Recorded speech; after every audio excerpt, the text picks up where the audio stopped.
Close video personal injury attorney Ben Crump has announced a lawsuit on behalf of more than 100 Astroworld concertgoers victimized at Travis Scott's fatal festival in Houston, Texas.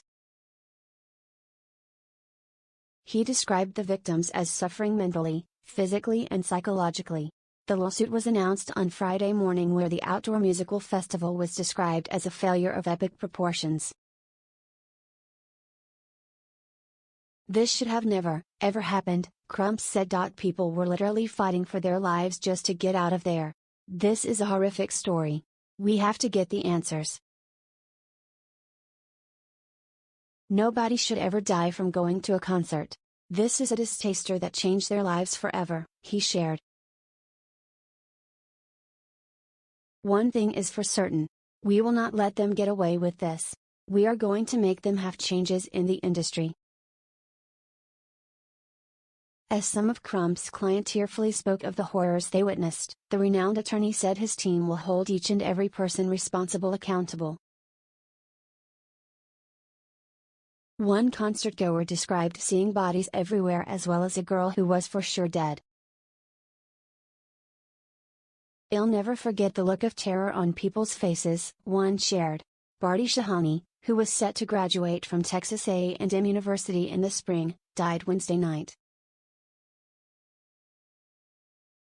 All of the concertgoers who died following the Friday night show were between the ages of 14 and 27, underscoring how the tragedy unfolded in a mostly younger crowd.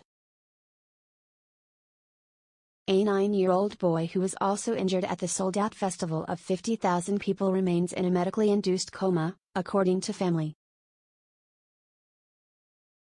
Concertgoers have described the packed crowd as growing dangerous even before headliner Travis Scott appeared on stage, and seeing people collapse while the rapper performed. Scott's attorneys have said he did not know about the deaths and injuries until after the show. On Thursday, Scott's representative said in a statement that he was distraught and has been trying to connect with the affected families to share condolences and provide them aid. Hundreds of people were injured in the intensifying surge. A criminal investigation into the deaths at Astroworld is underway. Thursday was the last day attorneys who have filed more than 50 lawsuits to date were allowed access to the concert site at NRG Park, where the stage where Scott performed and surrounding crowd barricades have remained standing. John Duff, whose clients include the family of the 9-year-old boy who remains hospitalized, said concertgoers in a section to the right of the stage would have had to go through thousands of people to access the main medical tent. He said the festival grounds are still littered with piles of bloody clothes, shoes, cell phone cases and bags. "There were probably 1,000 pairs of shoes out there. It seems like a lot of people left barefoot or without clothes," he said. "You kind of felt a heavy presence out there." Scott was only minutes into his set when at least one Houston officer radioed over a police channel that the main stage had been compromised by a massive crowd surge.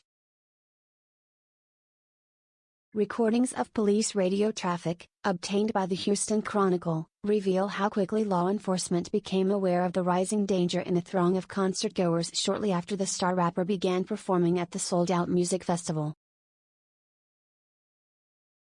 "Looks like folks are coming out of the crowd complaining of difficulty breathing, crushing type injuries," one official said over the police radio around 9:21 p.m. According to the audio obtained by the newspaper. "Seems like the crowd is compressing on itself." Scott kept performing his set, which lasted about an hour. The newspaper reported that officers spotted people leaving the crowd but that their voices remained calm through the first half hour.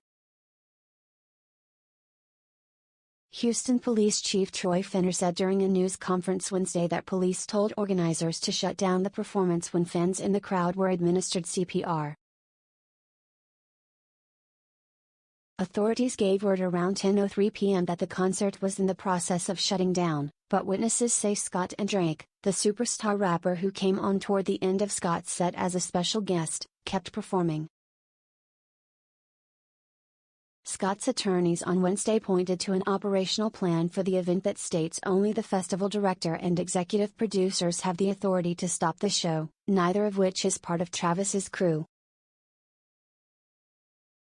Investigations should start proceeding over finger-pointing so that together, we can identify exactly what transpired and how we can prevent anything like this from happening again, Attorney Edwin F.